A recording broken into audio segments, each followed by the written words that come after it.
Okay, you want to learn and understand the scripture, but don't know where or how to start. Let me help you. So, this week's Bible study is going to talk about overcoming anxiety when you're feeling like you're not doing enough. In today's world, it's easy to feel like, we're behind and in our personal lives, our career, or in our spiritual journeys that we just may not be doing enough. And that can kind of take away from our peace, and make us feel like we're inadequate or, just not summing up or where everyone else is.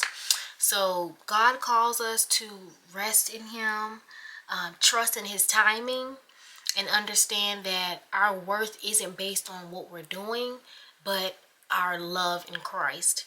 And so that brings me to my scripture of the day, which I'm only going to do one scripture, but this is Philippians 4:6-7 in the New International Version.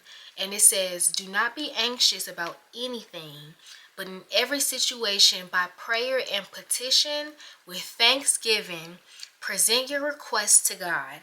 And the peace of God, which transcends all understanding, will guard your hearts and minds in Christ Jesus."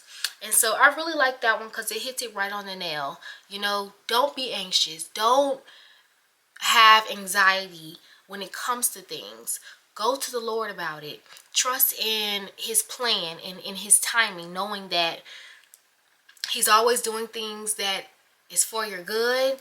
He is always setting you up for success. And so if we can instill that into our minds, we can know that when anxiety comes and tries to take our joy and take our peace in the moment, we can fight it with those promises because it's in the scripture, and He will never forsake us. So we know that that will come into fruition if we believe it in our hearts.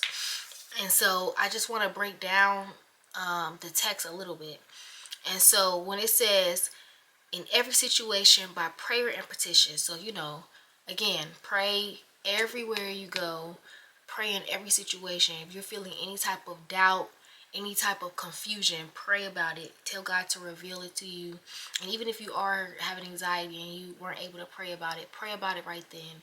Whatever is bothering me, whatever is causing me fear, whatever is causing me anxiety, reveal it and release it from me in the name of Jesus. And He will do it for you. Because anxiety is the fear of the unknown. What could go wrong? What's the next steps?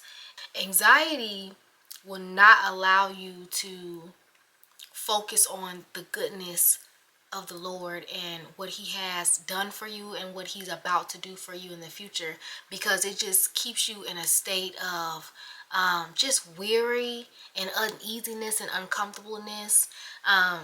And that can hinder you from your potential because you don't want to let anxiety or fear be your reason why you're not going out for something.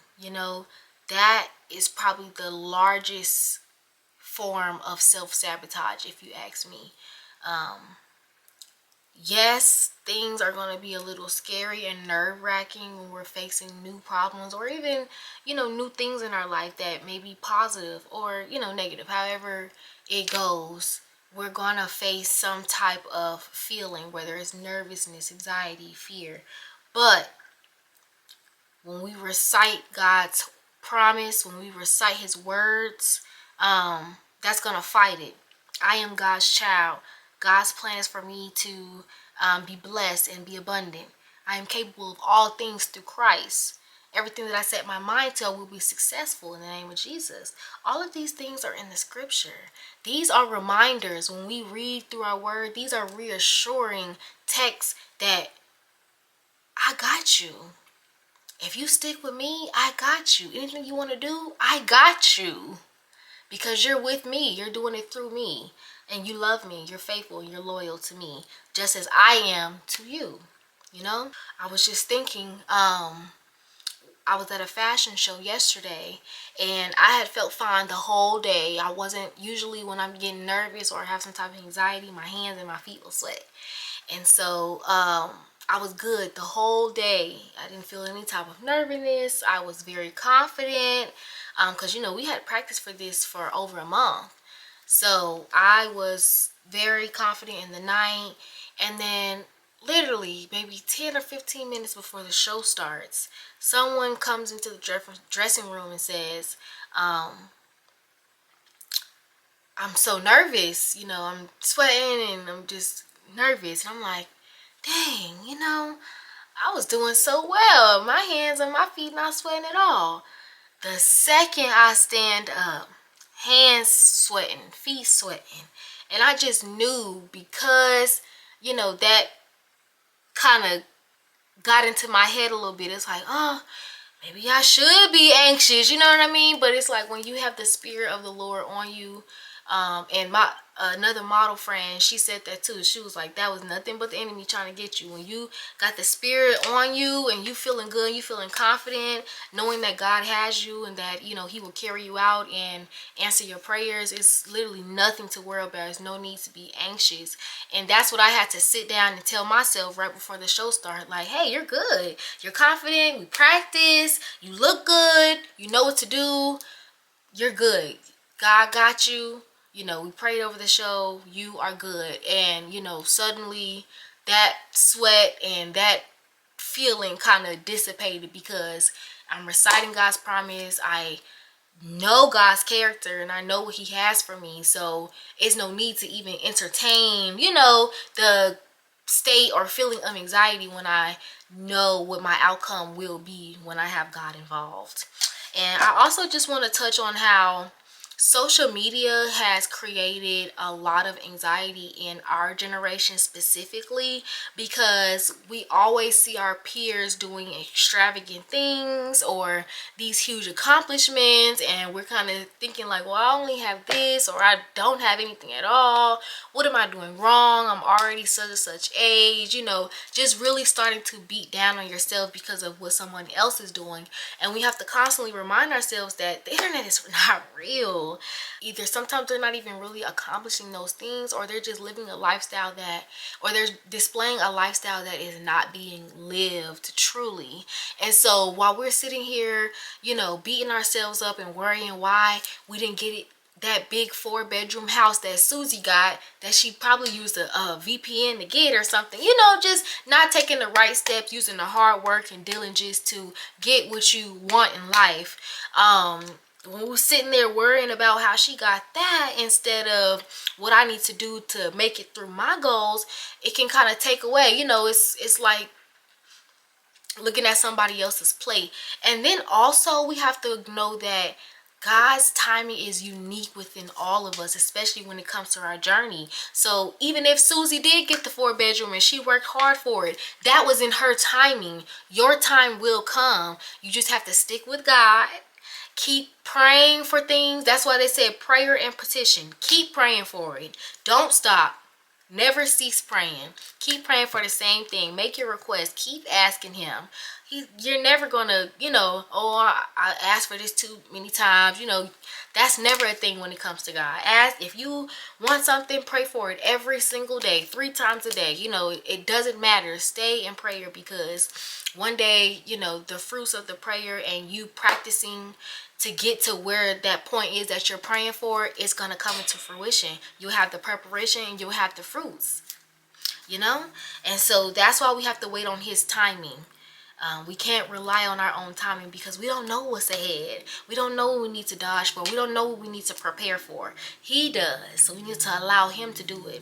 And we can't use social media and seeing our peers as a setback and self-sabotage from where we're going. I think that's a big reason why we kind of feel like we're not doing enough, because we honestly see other people doing, stuff. And even if we do see people doing great things, let that be an inspiration. Don't let that be a moment to beat yourself down. The fact that we're able to wake up every day and get out the bed and do something, that's a lot in itself, because some people really can't do that for a series of circumstances. But we are blessed.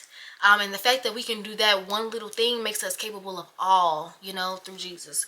And I'm going to go ahead and go down to the reflective questions. And it says, Jesus calls us to release our burdens and trust in him. How can we apply this to our feelings of not doing enough?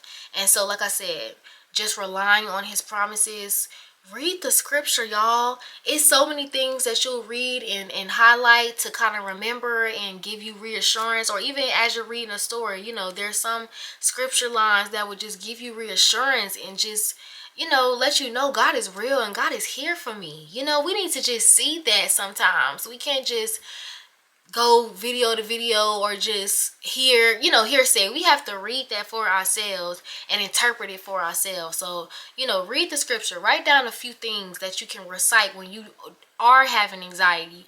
When you feel like you're about to have a panic attack or you feel like it's growing up, pull those verses out. Read them a couple times. That can help you really calm down your spirit. Okay, and the next question is, how do you currently define success, and does it align with God's perspective? And I say I have altered my perspective of success to align with God's, because I feel like, how can I be successful if it doesn't align with God's will?